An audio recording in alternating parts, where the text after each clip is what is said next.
So welcome this evening. Um, my name is Ashley Dinges, and it's my pleasure to welcome you to tonight's live weekly Dharma gathering hosted by Shambhala Online. Tonight's session will begin with a guided meditation. Our talk, titled Depression and the Great Eastern Sun by our teacher, Matthew Parkinson, and we'll end with a Q&A discussion. For the Q&A portion of tonight's talk, I'll be facilitating questions, or Matthew will facilitate the questions using the raise hand feature. So you should see that on the bar at the bottom of your screen. And if you'd like to ask a question and you can click the raise hand button, we'll bring you on screen and you can dialogue with Matthew directly. If you don't want to come on screen, you can also ask your question via the chat box. And you can also send questions to us throughout the talk tonight via the chat box. Please do note that the session tonight is being recorded, so just remember that if you're coming on screen and you're asking a question. And this recording will be available tomorrow, accessible in the My Programs tab on your Shambhala Online account. So without further ado, it's my pleasure to introduce our teacher, Matthew Parkinson. Matthew has been a practitioner in the Shambhala tradition for 14 years. He teaches meditation at Shambhala centers as well as in his private practice as a mindfulness-based psychotherapist. He lives in Asheville, North Carolina with his wife and his one-year-old son. So Matthew, it's my pleasure to welcome you tonight, and please teach us. Thanks so much, Ashley. So welcome everybody. Nice to see that we've got some people signed in to be here live with us. That's always nice to see. And I've been enjoying catching the weekly Dharma gatherings when I'm able to. So glad that this series is happening, and I'm really grateful to have been invited to be a part in it. So we'll start with some guided meditation. So wherever you are, you can take a comfortable seat.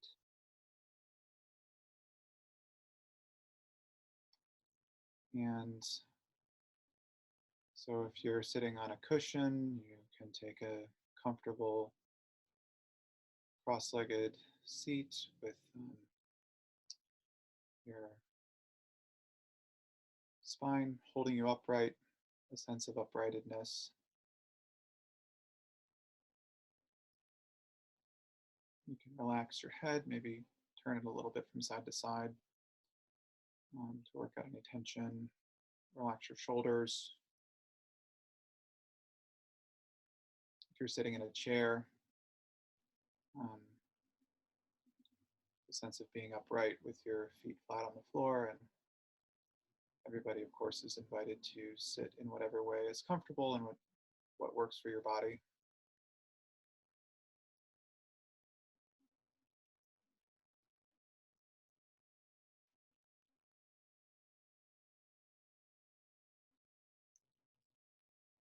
And as you settle into your seat, you can start to check in with your body, with the feeling of having a body.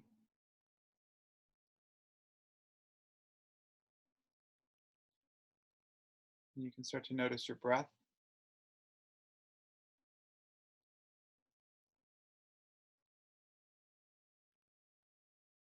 So notice as the air is moving past your nostrils, lifting and lowering your rib cage.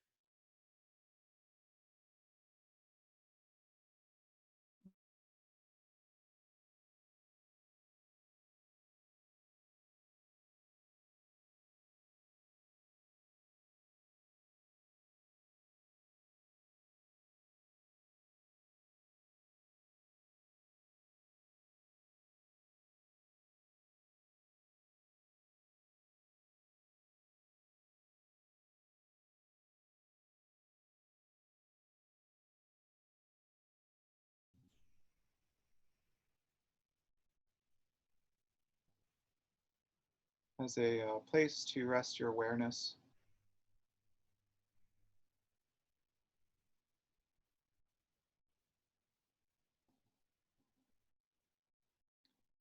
can be a landing pad for your attention.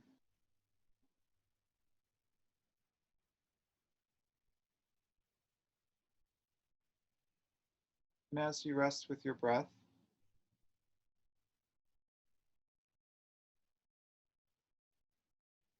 continue to notice the feeling of being in your body, of having a body.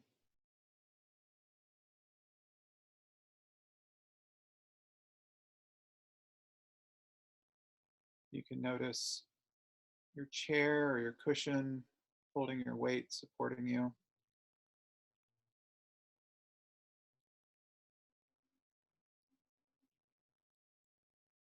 You can notice the feeling of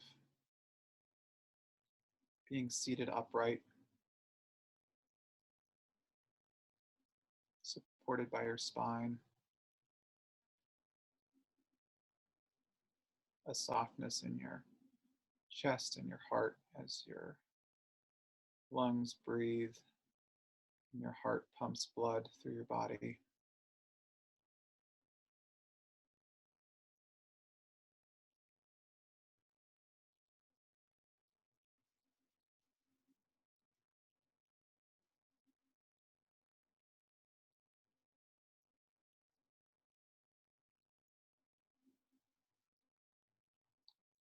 You notice the sensation of the air on your skin.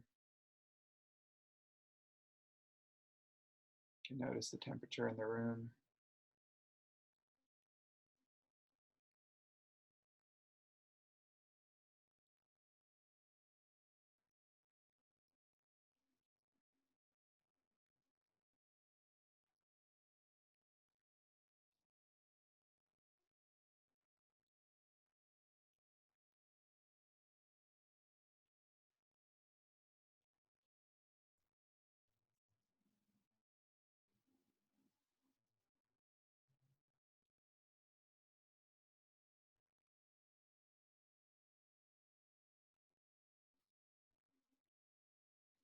You can notice the sounds that you hear.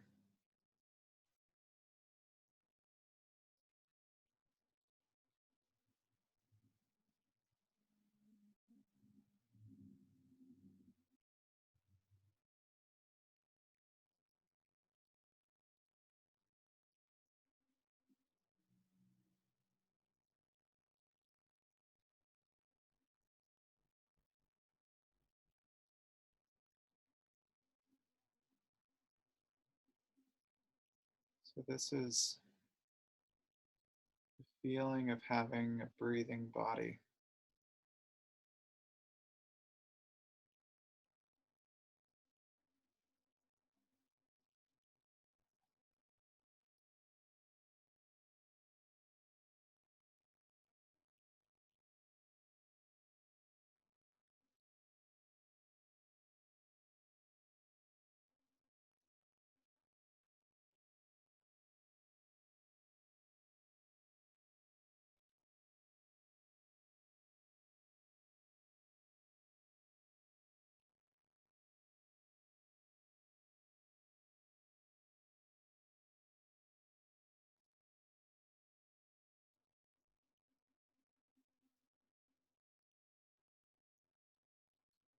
So as we practice together,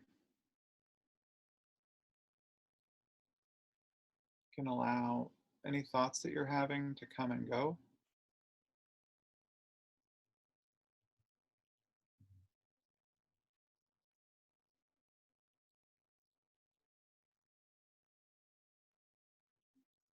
So whatever's happening with your thoughts is very much okay.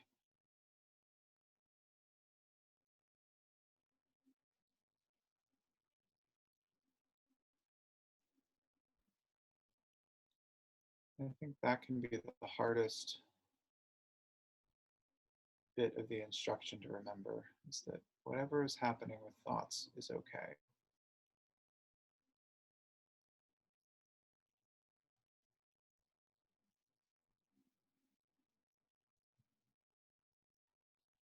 We're working with breath, we're working with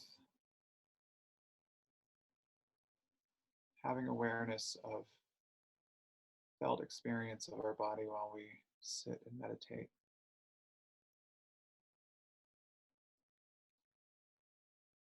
thoughts might carry us away from that.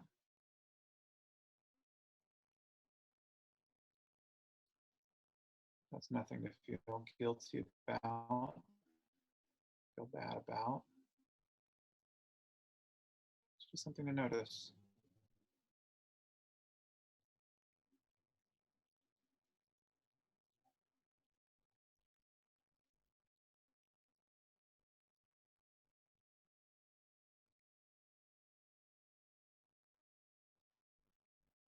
So we can allow the experience of thoughts, of thinking mind to mix with feeling our breath, feeling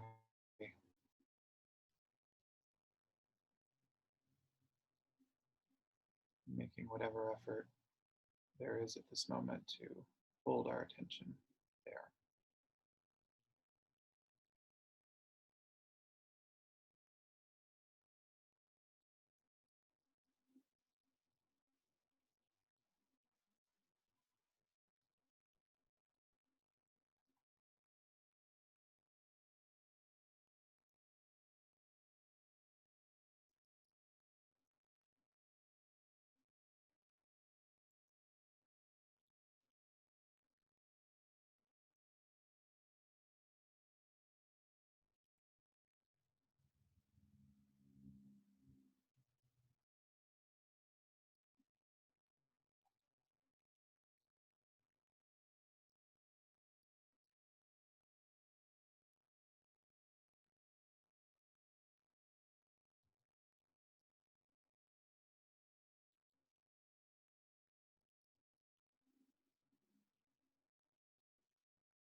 So we'll spend another 5 minutes or so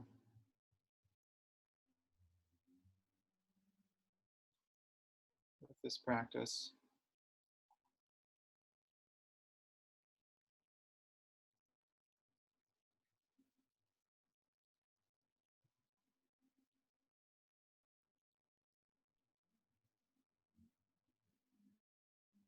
Resting with the feeling of having a body, breath, allowing thoughts to come and go.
So once again, we're noticing whatever thoughts are arising. And we're just noticing.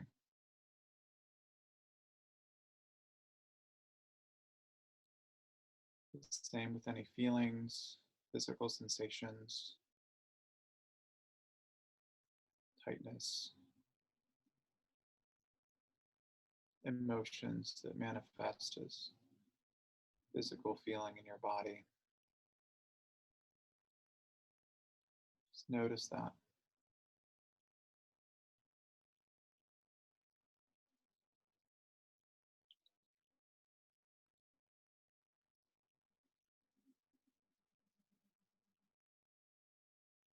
By resting with the breath, the feeling of body,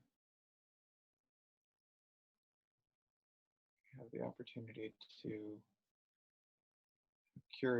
curiosity around thoughts, emotions, feelings.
So once again, welcome everyone. I don't have a bell, so we can imagine a bell in your mind to end our meditation session together.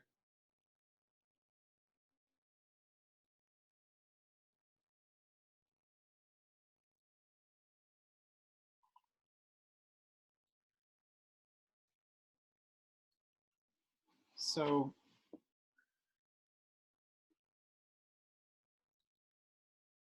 the the thing that I wanted to talk about this evening is the um, a topic that I've been exploring for some time, which is the the intersection or the meeting between um, what we call Western psychology, psychotherapy, and the practice path of meditation. So,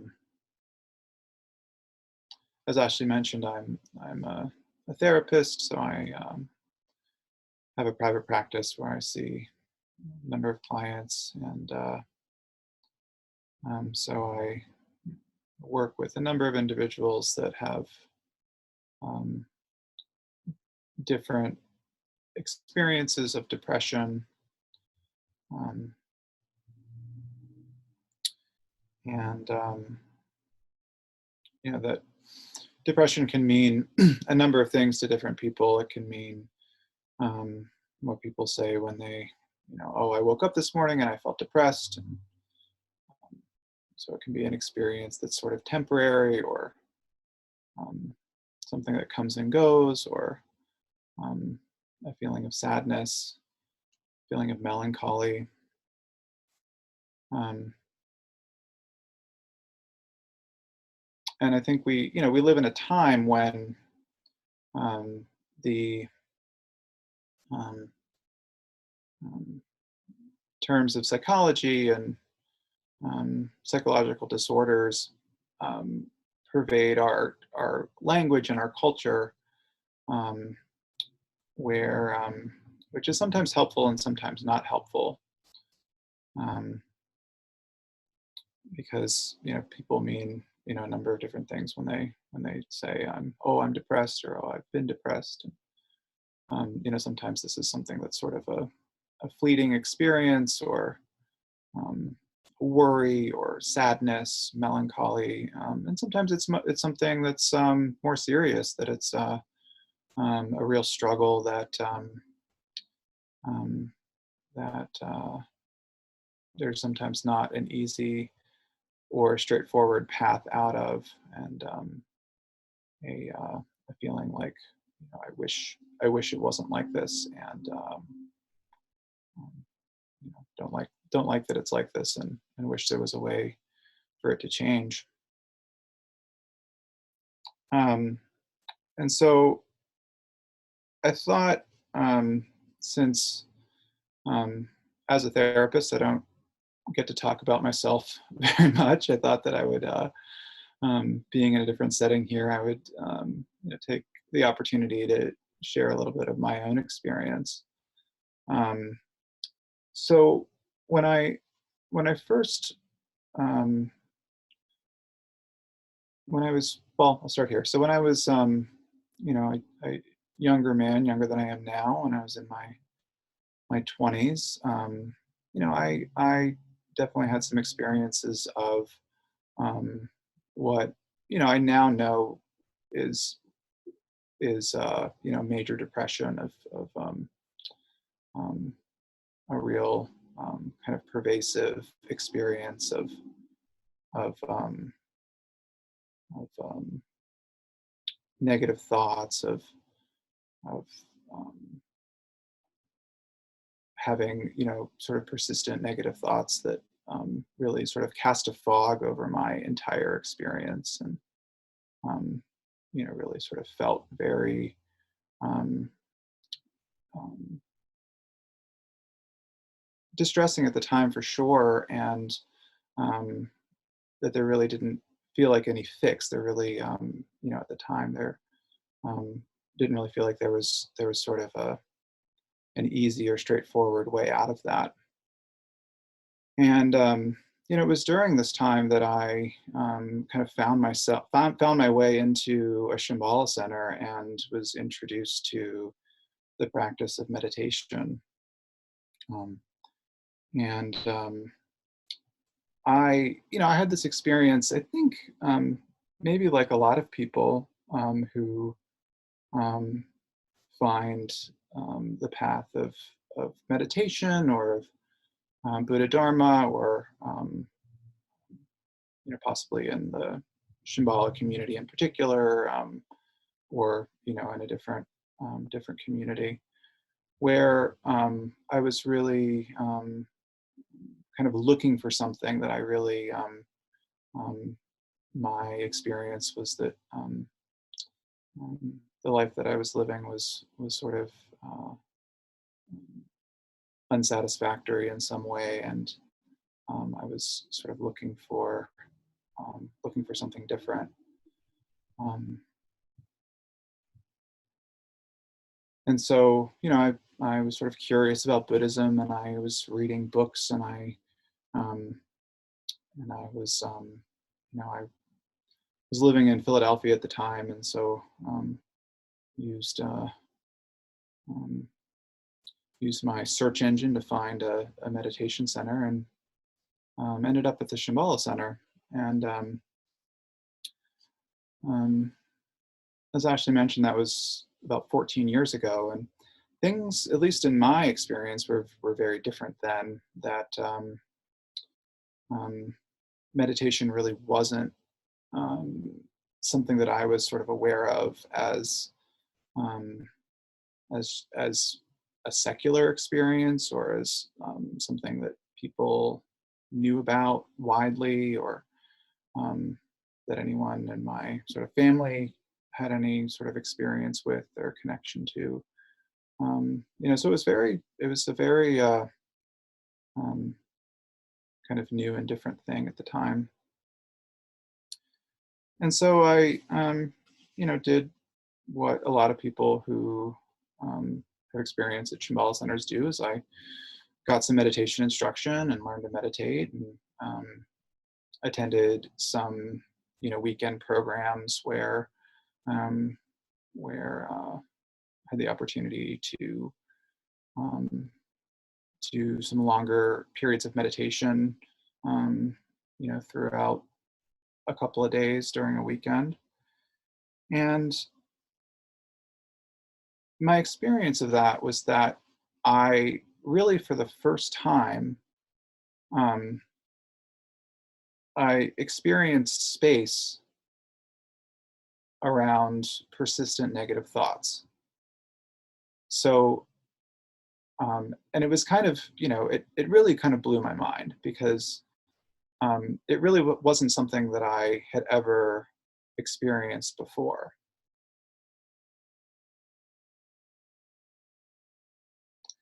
And so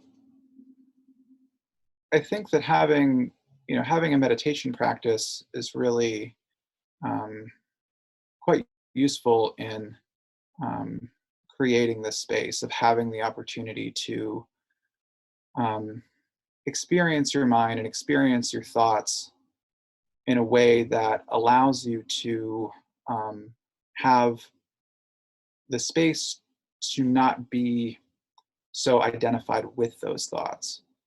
Um, there's a bumper sticker that says, "Don't believe everything that you think," and I think that's in a way what we're talking about here is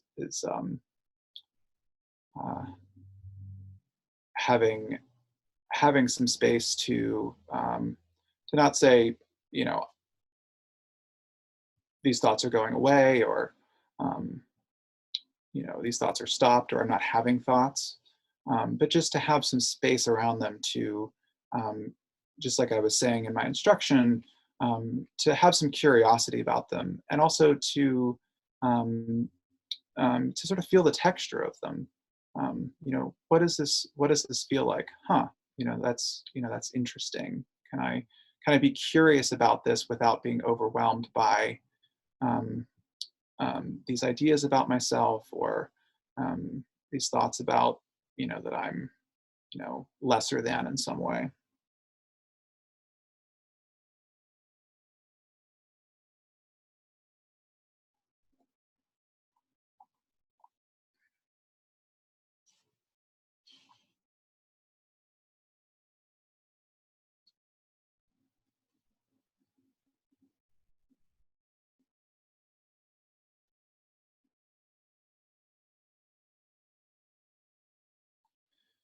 So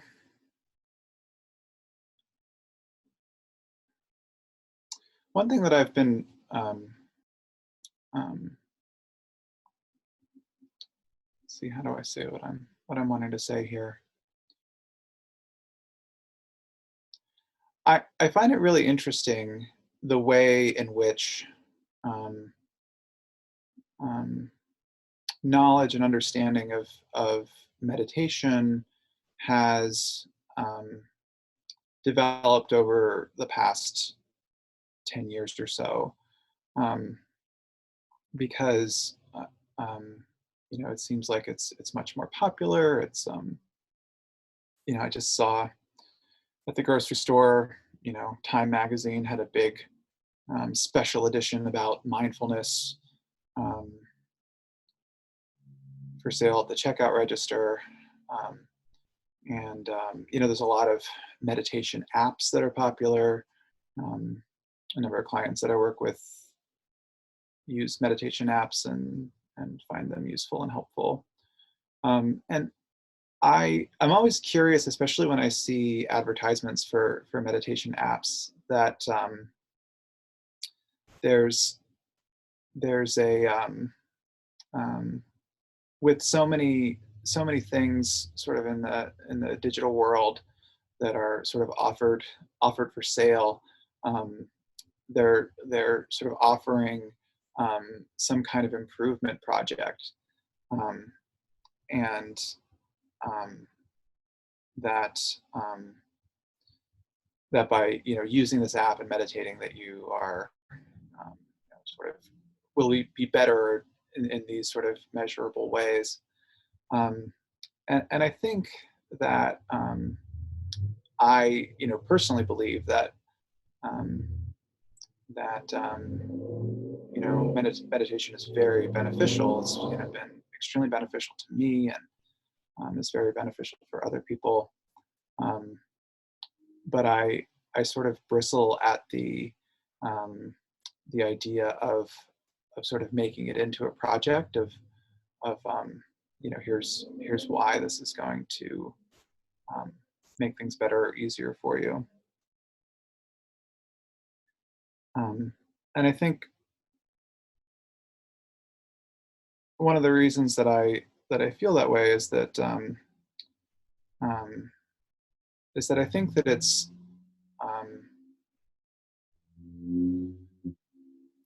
that there can be a little bit of a trap that we can fall into if we see the path of meditation as like a cure-all, or as the only thing that that somebody may need for what they're struggling with. Um, so I think, in terms of relating to depression, I think that there's a number of things that are helpful. I think therapy is helpful. I've been, I've had in my life, I've had a good relationship with a therapist that's been very meaningful to me, and um, other people have that experience as well. And um, you know, medication can be helpful. It can be helpful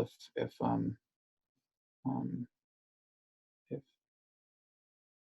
an experience of depression is something that um, really feels um, really feels stuck. Um, then really depending on who you are and what your experience is and what your thoughts on medication are, can be helpful for a lot of people.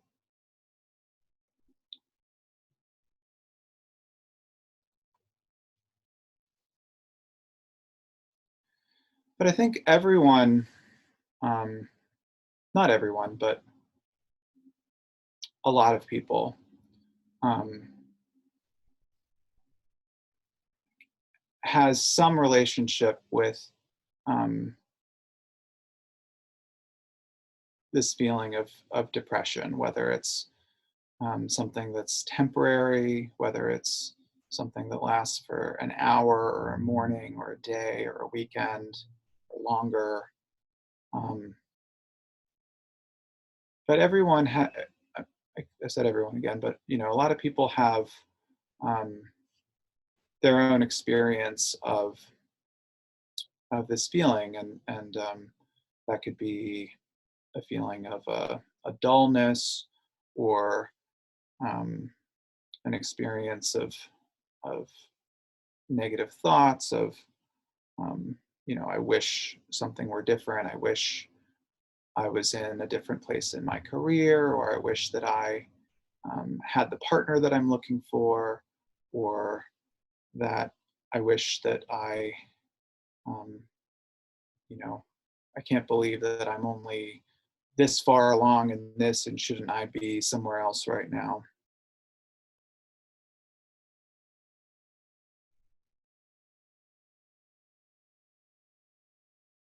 And so,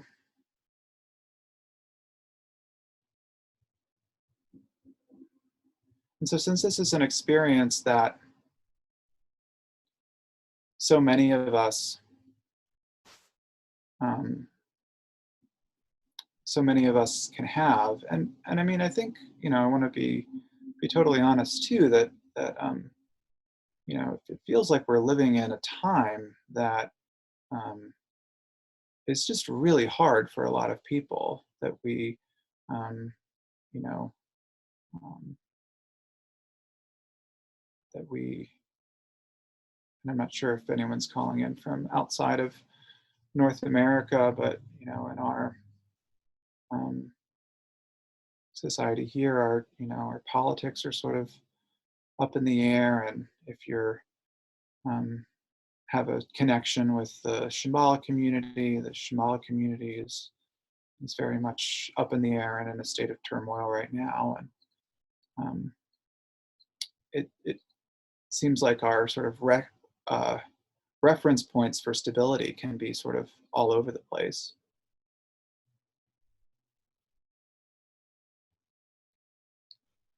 And so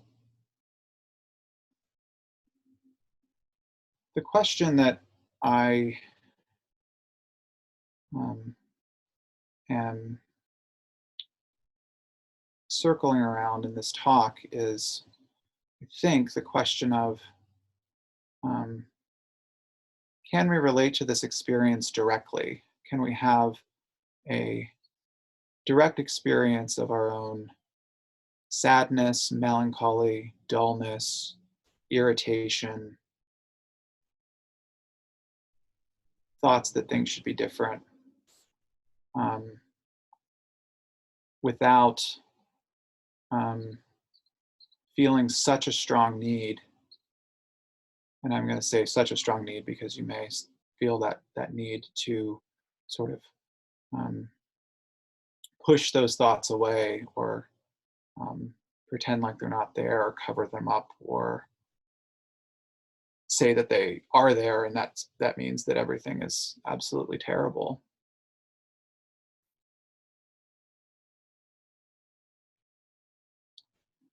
So the title of this talk is Depression and the Great Eastern Sun. So we've been talking about depression, so let's talk a little bit about the Great Eastern Sun. So um, the idea of Great Eastern Sun view, which is a Shambhala concept, but from a more broad dharmic point of view, you could call it Buddha nature or basic goodness. So it's this sense of relating to everything as sacred, that every experience, both external and internal, comes from a sense of sacredness. And I think what's meant by sacredness is again being able to relate to it directly rather than creating an additional story about that experience.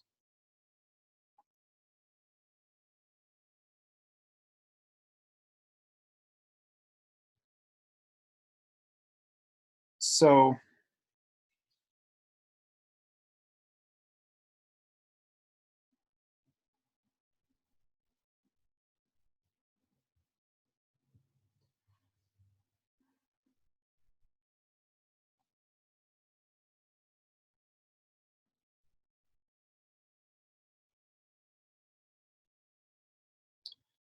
I think that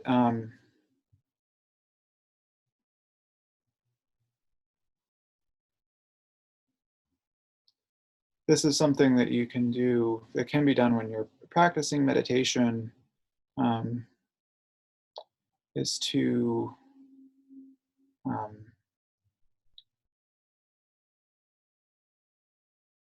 continue to cultivate this sense of curiosity around um, whatever feeling that you're experiencing. And there can be uh, something of a trap of kind of wishing your experience was something different. I'm meditating, so I must be, um, you know, once I meditate, then I'll be more calm. Or once I meditate, I won't feel so icky. Or once I meditate, I'll stop having this thought about myself. Um, but instead, to just have a sense of curiosity around these things that arise. Like, huh, that's interesting. What is that like? And I know for me, this is a long-term path. I'm still the same person that I was describing when I first discovered this path. And so, one thing that I um, know about myself is that I'm always going to have this sort of Eeyore-like quality. So, if you know Eeyore from the the Winnie the Pooh series, who's the donkey who's always kind of sad, always kind of mopey, always kind of has a frown on his face. And um, other people may know those stories better than I do, but I remember um, probably one of the animated cartoons when I was a kid of um, everyone worrying about Eeyore and looking for him and wondering how he's doing, and then seeing him sitting in the rain all by himself, just soaked. And then when they finally sort of checked in and said, "What's going on with Eeyore?" He was waiting for this rainbow to appear. So I um, um, know that I'm a person who is always going to carry a bit of a um, uh, you know sort of mopey melancholy to a greater or lesser degree. Um, and so if anyone else can relate to that, it's okay. um, that's a perfectly fine way of being. And there can be a curiosity about that, a sense of um, a sense of touching into that, feeling the texture of it.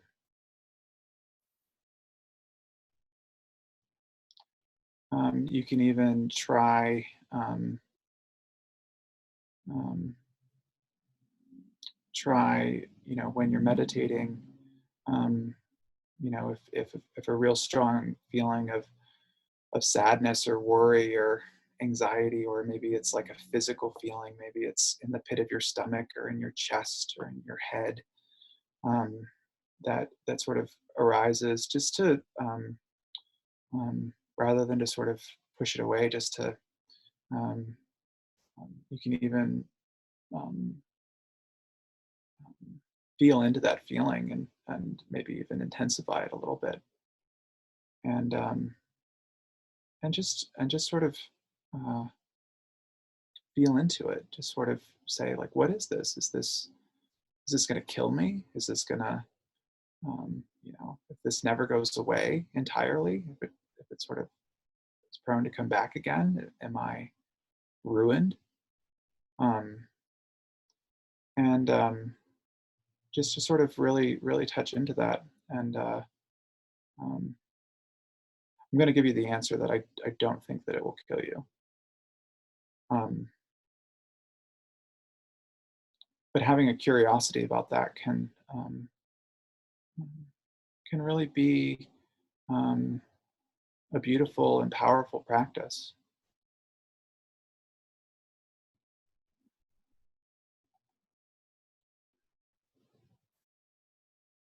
So I think I am going to stop there in terms of my talk. And so if anyone has any questions or comments that they would like to share, feel free, and Ashley will help to facilitate that.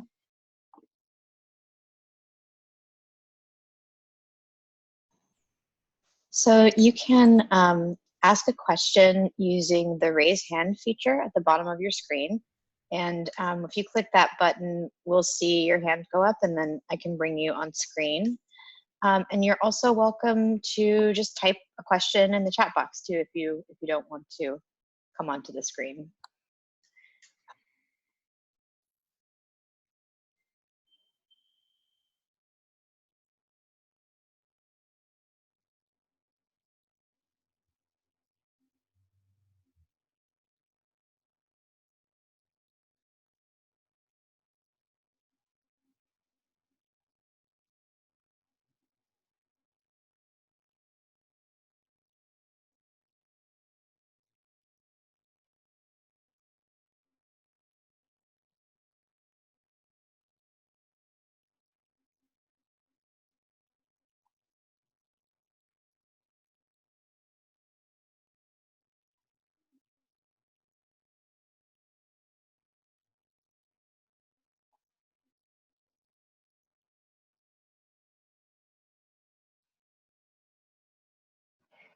So I see that we have a question in the chat, and Matthew, just if we get questions in there, if you could just read the question out loud so that those folks on the recording, they won't be able to see the chat, so that they can hear the question.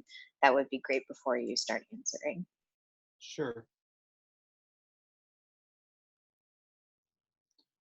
Um, so, um,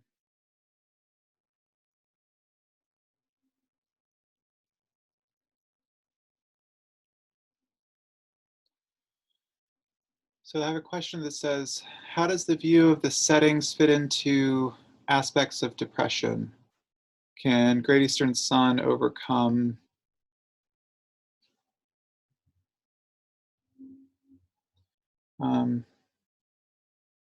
so I'm um, a little lost in the wording of the question. I think I might have a sense of what that means, but if you might want to type it again.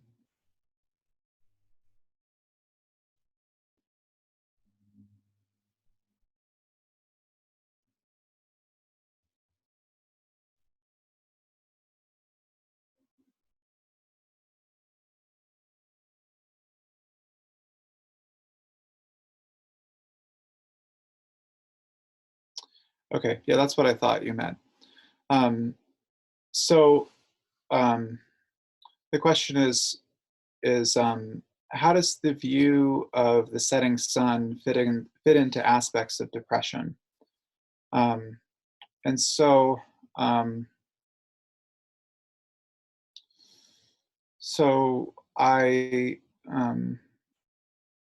was reading a couple different texts that as I was preparing for this talk. One was the section on Working with Negativity from the Myth of Freedom by Chogyam Trungpa. And the other was the section on Great Eastern Sun in the Shambhala Sacred Path of the Warrior by Chogyam Trungpa. And so what he says in those books is that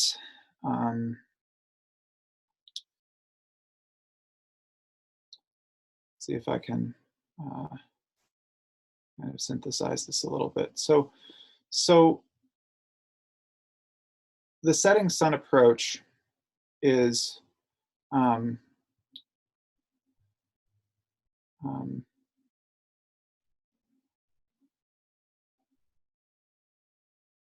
is sort of like referring to like overly identifying with your own experience. So it doesn't mean you know, if you're sad and depressed, then that's setting sun, and if you're happy and uplifted, that's Great Eastern Sun. But instead, it's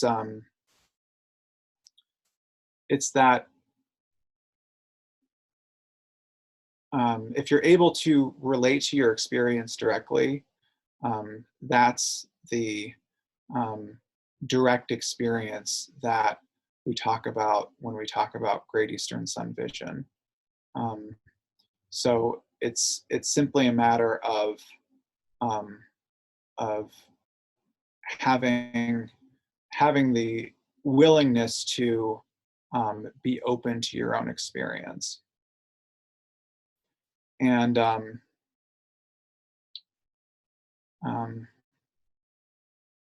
I'm just realizing that we're maybe getting into a topic that's sort of too big for the moment right now. But I think the other thing that I want to say about that is that um, you know, this isn't sort of a either you're doing this or you're not. Either you're, you know, being a good meditator and you are relating directly to your experience, or you're getting caught up in your own ideas about yourself and your feelings and your emotions and your thoughts that come up. And I think that this is a process that like both are happening, and that's okay. And um, that finding the opportunity to um, have that curiosity, have that direct relationship um, is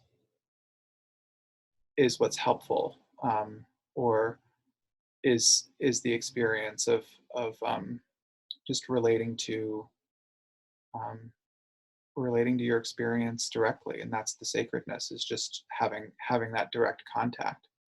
Um, and so it's something that comes and goes. It's something that um, no one should feel you should be able to do all the time, and that if you don't, then you suck or something. Um, so I would say that it's a process and it's a practice that, and sometimes it comes in moments, and sometimes those moments are um, really far away from one another. So, yeah, I hope that answers your question. Um, and just a comment that I don't have a question, but I want to say thank you for the teaching. It's been helpful. So um, you're welcome. Um, I glad to have the opportunity to share. I'm glad that a number of people um, tuned in live. So maybe we should give um, one last opportunity. If anybody would like to ask a question that hasn't, maybe we'll take another moment to give you the opportunity to either raise your hand or type it into the chat box.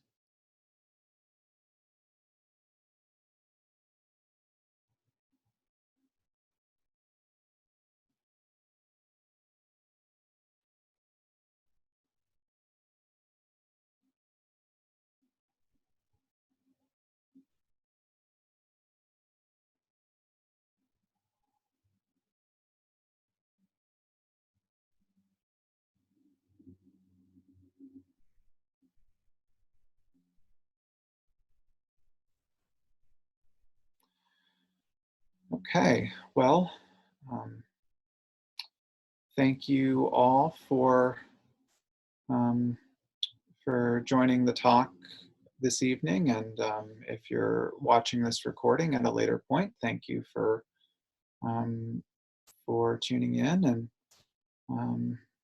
I'm glad to have the opportunity to practice and to talk with everyone um, who's tuned in. So, um, Ashley, I'll let you get us wrapped up here.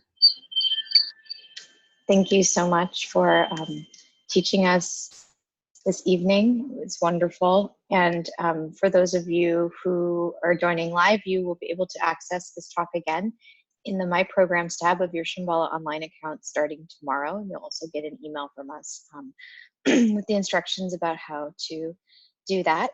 And I would invite you to please join us again next week. We have Ethan Nickturn coming on to teach next week's talk.